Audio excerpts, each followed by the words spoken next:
From 81 till today, 1981 నుంచి ఇప్పటి వరకు I give free oil.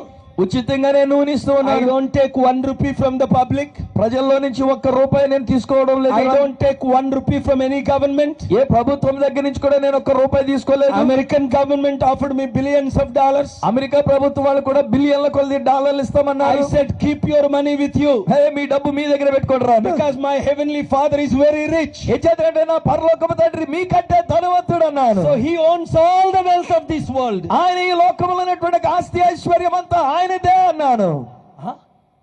Some of you are questioning that. Do you have the same father I have? మరి మీరు కూడా నేను కలిగినటువంటి అదే తండ్రిని మీరు కలిగి ఉన్నారా? కలిగి ఉన్నారా? In the book of Acts 10th chapter it says God is no respecter of person. ఏంటంటే దేవుడు పక్షపాతి కాడు.